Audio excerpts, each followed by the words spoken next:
Supreme court में जिस तरीके से इस केस की प्रोसीडिंग्स हुई वो हम सब के सामने है, और किस तरह 4-3 के फैसले को इग्नोर किया गया, और किस तरह जो जजेस जिन्होंने रिक्यूज किया था वो दोबारा बेंच में बैठ गए, और किस तरह 3 मेंबर बेंच जिसको जस्टिस काजी फायज ईसा हेड कर रहे थे, उनके फैसले को पहले एक सर्कुलर के जरिए कहा गया कि ये कोई इंतजामी नौयत के एक हुक्म से उसको ख़त्म किया गया।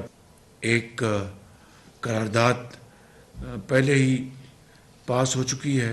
कल उम्मीद है कि इंशाअल्लाह एक और करारदाद हाउस में पेश की जाएगी। हुकूमत का अदालती फैसले पर आज कौमी असम्बली में करारदाद लाने का ऐलान। वज़ीर-ए-आज़म की ज़ेर सदारत हुकूमती इत्तेहादी जमातों का इजलास। शहबाज शरीफ ने कहा एक करारदाद पहले मंजूर हो चुकी, उम्मीद है एक और करारदाद मंजूर की जाएगी। जस्टिस काजी फायज ईसा के फैसले को सर्कुलर के जरिए खत्म किया गया। जो जज खुद मुकदमे से हटे दोबारा बैठ गए।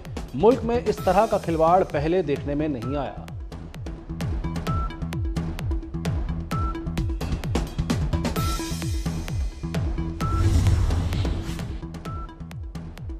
इलेक्शन कमीशन ने पंजाब में इंतखाबात का शेड्यूल जारी कर दिया। सुप्रीम कोर्ट के फैसले की रोशनी में पोलिंग 14 मई को होगी। कागजात नामजदगी के खिलाफ अपीलों पर समाअत 17 अप्रैल को मुकर्रर। उम्मीदवारों की हतमी फहरिस्त 18 अप्रैल को आवेज़ा की जाएगी। निशानात 20 अप्रैल को अलॉट होंगे। जनरल फैज के हाथों यरगमाल बनने से साफ इनकार कर दिया। जिसने उस वक्त के DGI-SI को के आगे दीवार बन के खड़ा हो गया, उसने कहा नाइंसाफी नहीं करूंगा। हर किसी का नाम लेगा, जनरल बाजवा का नाम भी लेगा, हर किसी का नाम लेगा, लेकिन उसके मुंह से कभी जनरल फैज का नाम नहीं आया। क्या कभी किसी अदालत ने किसी डिक्टेटर को नाअहल किया? जब किया अवाम के मुंतखब वजीर आजम को नाअहल किया। किसी ने देखा कि किसी डिक्टेटर को सिसिलियन माफिया का लकब मिले? कभी किसी डिक्टेटर को गॉड फादर का लकब मिला? अक़लियती फैसला तो फैसला ही नहीं होता, इसे मानना कैसा। इलेक्शन वक्त पर होंगे। मरियम नवाज का रावलपिंडी में वकला कन्वेंशन से धुआंधार खिताब। कहा इमरान के पीछे से 3 से 4 जजेस हटा दो तो धड़ाम से गिर जाएगा। मकबूल लोगों को 3-4 जजेस की जरूरत नहीं पड़ती, जो मकबूल होते हैं उन्हें साकिब निसार, बाजवा, फैज की जरूरत नहीं होती। हम नहीं मानते कि इस मुल्क में कोई इंसाफ का अदारा है। इन्हीं अदालतों की तरफ से कायदे अवाम को फांसी पे चढ़ाया गया। इनमें इतना शर्म नहीं है। इनमें किसी जज में, किसी चीफ जस्टिस में 1970 से लेके आज तक किसी को यह ख्याल नहीं आया। पूरे पाकिस्तान को वो लेक्चर्स देते हैं कि कौन करप्ट है, कौन करप्ट नहीं है, कौन सिसिलियन माफिया है, कौन सिसिलियन माफिया नहीं है। हम नहीं मानते इस मुल्क में कोई इंसाफ का इदारा है। इन्हीं अदालतों ने कायदे अवाम को फांसी पर चढ़ाया। ये लोगों को लेक्चर देते हैं कौन करप्ट और कौन सिसिलियन माफिया है। वज़ीर ख़ारजा बिलावल भुट्टो का भी जारहाना अंदाज। बोले भुट्टो की तीसरी नस्ल इंसाफ मांग रही है। आज तक किसी जज ने शहीद भुट्टो का केस नहीं सुना। इदारे में चंद अफराद जिद पर उतर आए हैं। अगर सियासत करनी है तो तैयारी पकड़ें, आपका सियासत में मुकाबला करेंगे।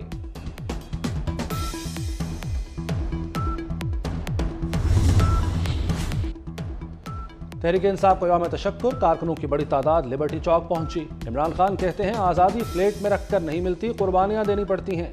गुलाम कौमें नजरिया ज़रूरत के तहत फैसले करती हैं। सुप्रीम कोर्ट आइन के साथ खड़ी हुई, नजरिया ज़रूरत को रद्द कर दिया। इलेक्शन होंगे लेकिन अपने वक्त पर। एक आदमी की जिद और हठधर्मी काबिल कबूल नहीं। राना सनाउल्लाह का 2 टोक मौक़िफ़। कहते हैं मुतनाज़ा इलेक्शन मुल्क को अफरा तफरी और अनारकी की तरफ लेकर जाएगा। अब भी मुतनाज़ा अंदाज से इलेक्शन कराने की कोशिश की जा रही है। कभी सिलेक्टेड नहीं हुए, ना अब इलेक्शन से घबराने वाले हैं।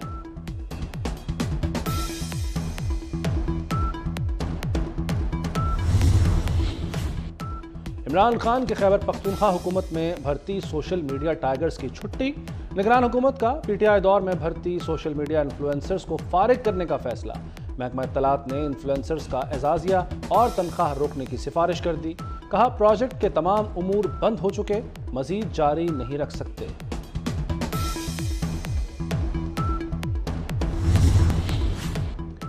सऊदी अरब ने 2 अरब की फंडिंग का ग्रीन सिग्नल दे दिया। दोस्त ममालिक से $3 अरब की फाइनेंसिंग में अहम पेशरफ्त। वज़ीर ख़जाना इसहाक डार 10 अप्रैल को अमेरिका जाने से पहले मुत्तहदा अरब अमारात की आला क़यादत से भी रब्ता करेंगे। IMF को सालाना 900 अरब रुपए की सब्सिडी पर ताहाल एतराज़ है।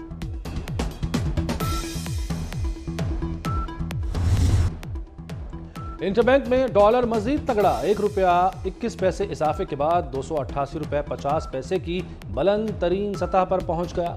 ओपन मार्केट में डॉलर का भाव 292 रुपए रिकॉर्ड।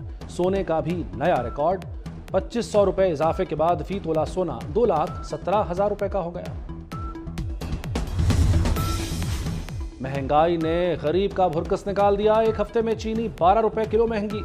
50 किलो का थैला 600 रुपए इजाफे के बाद 5,900 रुपए का हो गया।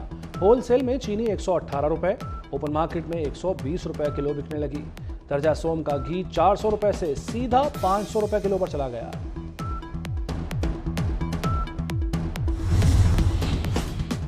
सिंध हुकूमत का अवाम को सेहत की मुफ्त सहूलियात की फराहमी के लिए बड़ा कदम। बिलावल भुट्टो ने गम्बट में पहली हेल्थ सिटी और फार्मास्यूटिकल इंडस्ट्री का संग बुनियाद रख दिया। चेयरमैन पीपल्स पार्टी ने 2 अरब लागत से कायम फेफड़ों की पेवंदकारी के यूनिट का इफ्तिताह भी किया। कहते हैं गम्बट हेल्थ सिटी के कयाम से मरीजों को बैरून मुल्क नहीं जाना पड़ेगा।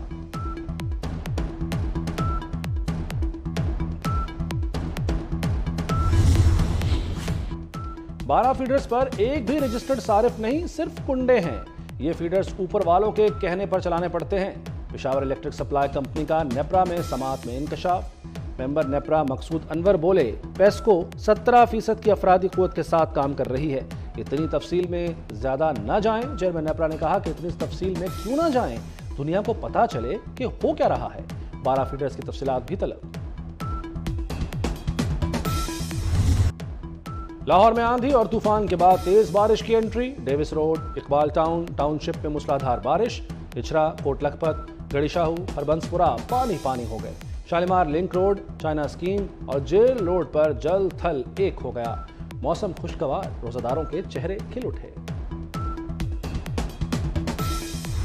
और सऊदी हुकूमत ने लियोनेल मेसी को $44 करोड़ की पेशकश कर दी। स्टार फुटबॉलर को यह जबरदस्त तोहफा अल हिलाल फुटबॉल क्लब के अगले सीजन में शमूलियत के लिए दी जाएगी। सऊदी पेशकश के बाद 35 साल खिलाड़ी आलमी फुटबॉल लीग में सबसे ज्यादा मुआवजा लेने वाले फुटबॉलर बन जाएंगे।